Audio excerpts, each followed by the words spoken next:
Hey, it's Tesla, and my 2023 is all wrapped up. Every transaction I was waiting to clear has. So before I start posting my full 2023 review and 2024 goals, which a week into January still feels overwhelming, I am going to review my December finances. I made the most income out of the whole year in December, $7,305.14, which made such a difference and felt so good. So if we break that down, it's my usual salary, $4,790.20, $133.20 in interest, $29.25 in cash back. Miscellaneous because I accidentally withdrew $2.49 from a brokerage I had, so that was an inflow from my tracking account. 500 from my roommate, but the biggest differentiator was the gifts. I wrapped up bonuses and gifts in one category this month, or this year, I should say. $750, I got a work bonus for my marketing department. Then I won a company-wide award for $500, which I was so grateful for to know that my hard work was recognized. My team is always super appreciative, and they're very uplifting, but nothing says appreciation like money. So that was $1,250 extra from work. And then in total for Christmas, I ended up being gifted $600, which felt amazing. I never budget expecting to get a Christmas gift because I like when it feels like a surprise instead of an expectation. But it made all the difference. And now I'm just dreaming of like a new salary. If I could make $7,000 per month, even before taxes, like $84,000 a year would just make such a big difference in my life. So out of that money, I spent 38% of it. I invested 13% and I saved 49%, which is unheard of for me this year. So into investments, I invested $959. It's a little bit less than usual because I normally invest $500 into my Roth IRA, but I was a little bit ahead, so I only had to put $319 to max out my 2023 contributions. So with all the extra money, I caught up on my sinking funds. I stashed away $3,626.94, which is $2,856, about more than I anticipated.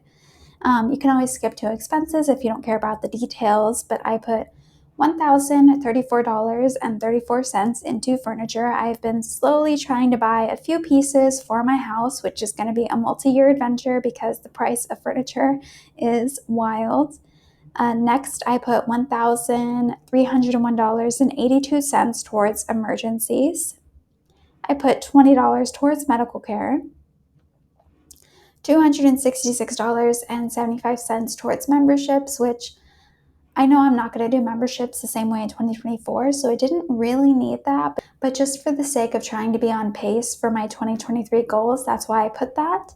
I removed my entire Christmas fund, $349.32, ending the year with $0 left for Christmas, which is what I wanted. Then for vacations, I put $328.71, which is $871 more than I would have expected to put there. And treatments is definitely different because this year I said I wasn't going to set any money aside for it, that it just wasn't important enough. But with this extra income and the more that I'm spending on waxing and threading and how I've been wanting it for years, I put it here so that way I could have a strong start in 2024 because I think I am just going to go for some laser hair removal. And then I put $817 towards technology. I'll be doing a 2023 goals review so you can see in comparison how I did with sinking funds in the year overall, because one good month doesn't necessarily show how the whole year turned out. So in total for December, I spent $2,895, which is about $694 under budget because I thought it was going to be a much more expensive month than it was, thankfully. So I have this pie chart here, but let's go into YNAB to evaluate the expenses. 58 of my spending was spent on home care. My bills were $1,441.18.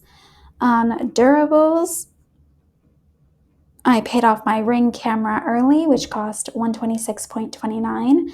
And then America's Test Kitchen recommended a knife, and I've been looking at different chef knives, And for $43, I got a really good one. It makes shopping so much easier, so much more enjoyable. So I am glad I treated myself to that.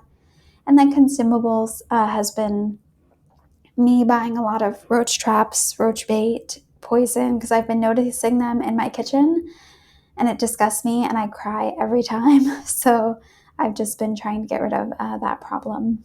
Giving is up next, but I only spent $329.14, which was so little in comparison to what I was expecting.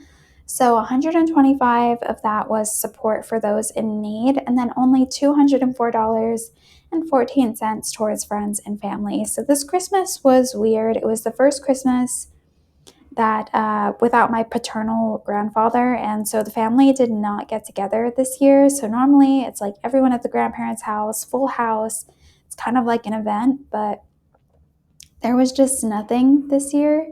And then on the other side of my family, there's usually a family reunion, but my grandma did not coordinate it this year. So just kind of goes to show that like grandparents are the glue of the family, and without them, like relations just fall to the wayside and it's like harder to see people. So I did still Venmo the people who I could get in touch with, but Christmas definitely was not the same this year.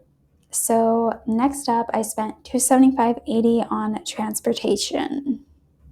I spent $206.94 on fees, which is insurance and tolls.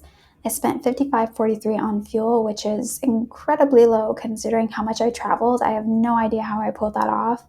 And then service, I refilled air in my tires and I replaced a windshield wiper that was really squeaky, and it's been on my to-do list for forever, and I finally got it done and it makes such a huge difference. I spent $254.94 on food, which for me is pretty low. So I started a meal kit box called Blue Apron, and that was most of this $133.51. Then I went to Red Lobster and a good Mexican restaurant for $78.78, and then a bunch of junk food for $42.65 because I love road trip snacks when I'm going back and forth, even though they cost just as much as a meal these days. Next up, I spent $127.26 on fun money, and that all fell within hobbies. So I spent a lot of time on Etsy this month. So I bought an investment spreadsheet that I really like, and you'll be seeing it in an upcoming investing 2023 wrap-up video. I also bought another investing sheet because I just thought it offered different information and different like capabilities, but actually I like it way less than the cheaper one. I cannot believe I paid so much for that. And then the investing sheet I did like did not come with any dividend information, so I bought like a dividend tracker as well. Because I just like playing around in different sheets and playing around with data. So yeah, I consider it probably is super boring to most people, but I consider that like a hobby. And then at Walmart, I spent a lot on gingerbread cookie decorating stuff. So that goes under hobbies because nobody's going to eat that stuff after you've been like touching it and playing with it and everything. So I threw it away as soon as it was done being built, but I still enjoy it. And then I went to Best Buy and I saw this vlogging kit that had been returned. And whenever something is returned, it's like basically half off. So it came with a mic, something to hold my phone up, and then I think a little light or something. I don't know. I haven't used it yet. I haven't pulled it out and tried to figure out how to like put it together or anything. And also it was used. So it is possible that it won't work. But if it doesn't work, then I'll just return it. But that is something I may be using for upcoming videos. I don't know. Miscellaneous, I spent $89.18. So the reason I went to Best Buy, because that vlogging thing, that was totally an impulse purchase in the store. So when I went to Best Buy, it's because my laptop charger broke and I needed a new one. I bought one off Amazon for $10.72, but it kept getting delayed and delayed and delayed in shipping. So then I couldn't take it anymore and I just went to Best Buy and I bought one for $40.89. I haven't even tested the Amazon one. I need to see if I should keep it or return it or if it even works. And then the mic that came with the vlogging kit is different than the mic I am using right now. That is what I spent on miscellaneous, mostly technology related stuff. And then of course subscriptions. Personal care cost 66.77. Health stuff was most of that. Toiletries was 11.48, and then appearance was 26.20. What appearance was threading, and then I bought like the world's ugliest moo from Walmart, but it's so comfortable. What I really needed was an outdoor coat, and that's what I budgeted for, but instead I just keep buying fluffy things that should never see the light of day, but they're so comfortable that I just wear them for my house, and then just keep suffering whenever I go outdoors. So I don't know why I do that, but I'm actually wearing it right now, this hideous thing. It's so comfortable. After that, Chick-fil-A has the smallest category, $23.52, because he got some treats, and I always buy him catnip toys. He's a really small dog, so I think he likes catnip toys because they are so tiny. He can fit the entire thing in his mouth, and he feels like Godzilla, I think. Like, he just loves ripping them up when they're so, so tiny. He's not interested in big toys at all. So that is everything I made, invested, and spent and saved in December. This is my final wrap up for 2023.